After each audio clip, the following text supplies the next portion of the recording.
सरकारा मावनो हायिनि थाखायसो गोदान पार्टी दादोंथ' जों मावनो होननानै दा मानो थाखाय दादों बिनि उत्तरखौ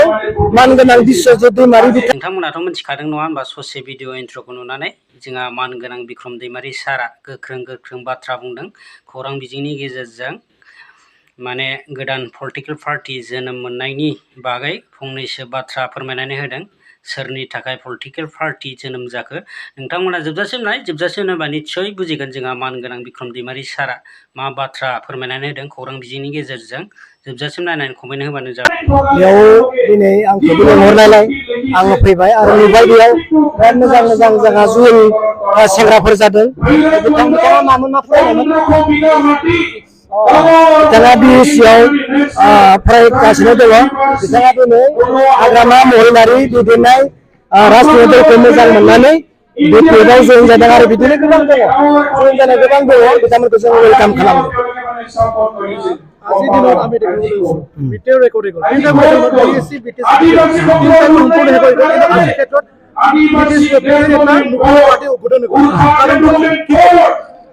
नंगौ नोंथाङा सोंनाय बायदि दिनै गोदान पार्टी दानायनि मोनसे चर्चा सोलिबाय थादों आरो जोङो दा निउसाव नुदों अल्टारनेटिभ पार्टी अफ बड'लेण्ड होननाय मोनसे नुदों भुलबो जानो हागौ दा बे पार्टीखौ मानो दानो गोनां जादों बिथाङा मा दुखु दं बिटा रेकर्ड जानायनि उनावबो मा दुखु जाखो मावनांगौ मा आद्रा थाखो सरकारा मावनो हायिनि थाखायसो गोदान पार्टी दादोंथ' जों मावनो होननानै दा मानो थाखाय दादों बिनि उत्तरखौ मानगोनां बिश्वजित दैमारि बिथां आरो मानगोनां प्रमद बर' बिथांमोनानो सम्पूर्ण मिथिगौ बिथांमोननियावनो सोंहैथां जे बिथांमोना मानो गोदान पार्टी दानो गोनां जाखो एक्स एनडिएफबि अफ यूनाइटेड फरामा मानो गोदान पार्टी दानो गोनां जाखो एक नम्बराव प्रमद बर' सार बिथाङा मिथिगोन दुइ नम्बराव जोंहा बिश्वजित दैमारि सारा मिथिगोन तीन नम्बराव जोंहा दुलाराय बर' फरायसा आफादनि दैदेनगिरिफोरा मिथिगोन नोंथांमोना थांनानै अफिस थांनानै सोंनिबा बांसिन मोजांसिन एन्सारखौ मोनगोन।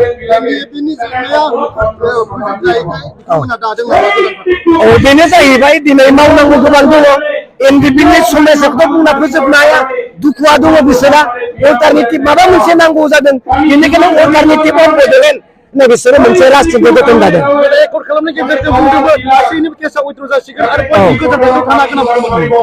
दिनै उइद्र'खौ बिथांमोना उइद्र' खालामनो थाखायनो गोदान पार्टी दानो गोनां जादों दिनै प्रमद बर'आ सीएम जाबाय नों उइद्र' खालामदो दिनै इउजि ब्रह्मआ मिनिस्टार जाबाय नों स्टेटजों रायलायना उइद्र' खालामदो दिनै दिल्लीयाव थानो थाखाय सानै एमपि दङ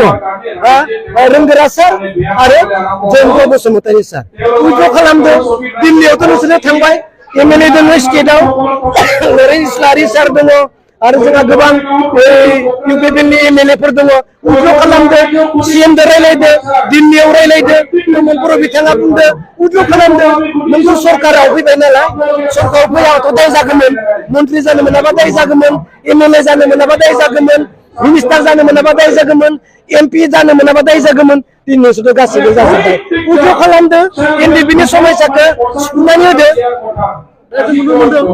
पिपल सरकारा बुंदों जेब्ला बिथांमोना बिकास गायमोन बिथांमोना खुनु सिन्था खालामाखैमोन रन्जननिफ्राय थाखाय बिथांमोना दा पावार गोबां बाथ्राखौ लानानै भट बुंनो नागिरदों मा होनदों पिटिसि सरकार थानाय समाव बिथांमोना हाखौनो खुनु बाथ्रा रायखाङामोन रन्जननिफ्राय थाखाय नाथाय बिथांमोना सरकार गैयै गोबां बिथांमोना फरायखांबाय थादों होनना बुंदों हाग्रामा महिलारि जेब्ला सरकाराव दङमोन जेब्ला सरकाराव दङमोन अब्ला बै समाव एकर्ड जायाखै एकर्ड जानायनि उनावबो नों रन्जन दैमारिखौ जुदि सफैनो हायाखैब्ला नङा होमबा एकर्ड जायै सिगां नों बोरै सफैनो पइन्टआ बेसो नङा एकर्ड जानायनि उनावबो नों प्रमद बर'आनो जा इउजि ब्रह्मआनो जा दुलाराय बर' फरायसा आफादानो जा एमपिआनो जा एमएलएआनो जा मिनिस्टारानो जा नों सफैनो हायाखैब्ला एकर्ड जायै सिगां नों बोरै सफैनो बेनिखायनो बुङाखैमोन सरसा गैयामोन बेबायदि रायजोफ्रा बुंदों जों नुनो आथिखाल थासारियाव बेबायदि नुबाय थायोब्ला जोंनि बे बर' रायजोआ बिजेपि सरकाराव गोलैयोबा जों बै समनि आखुथाय फैफिनसिगोन दा दिनै थांनाय माबायावहाय एबसुनि प्रग्रामाव सोर फैखो गृहमन्त्री नखर मन्त्री अमित शाह बिथाङा फैदों बिथाङा 82% बिथाइ रेकर्डआ जाफुंबाय होनना बुंना गालांबाय दा बिथाङा बुंना गालांबावदों रायज्लायनानै जे बिथाइ रेकर्डनि 82% जाफुंनायनि जिथु फोरमान 82 जाफुंनायनि जिथु फोरमान बे फोरमाननि कपिया मानगोनां बिश्वजित दैमारिनाव गांसे मानगोनां प्रमद बर'नियाव गांसे आरो दुलाराय बर' फरायसा आफादनाव गांसे दङ माने 82टा माबा आइटेम्स जिया जाफुंबाय जायफोर 82%आ जाफुंबाय मोनसे मोननै मोनथाम मोनब्रै मोनबा 82आ जाफुङाखै होनबा बे 82टा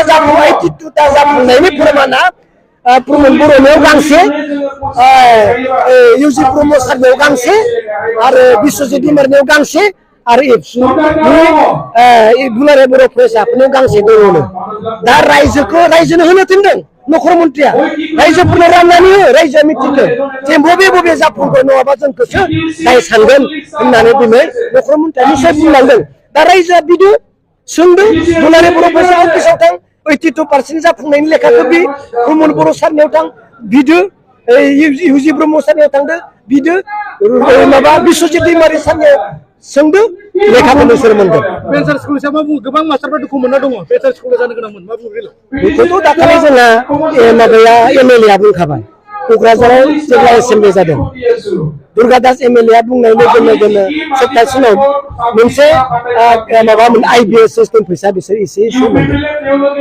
फैसा मोनदों स्पष्ट जाखाबाय गभर्नमेन्टआ जेखि लिरना हरखाबाय बेनो दङ जेब्ला अननानै जेब्ला गभर्नमेन्टआ खालामगोन गासिबो पजिटिभ सरकार दं सोर दङ इउपिपिएलआनो सरकार दं गैया एबसुआनोथ' दङ सरकार दङ इउजि ब्रह्म सारमोनाथ' दङ सरकार दङ प्रमद बर' सारमोनाथ' दङ सरकार दङ सरकारासो बिजेपि नङा होमबा बिजेपि दोंनोथ' दङ माथो गासैबो बिजेपि दंजोबो जाफुङोदो थिग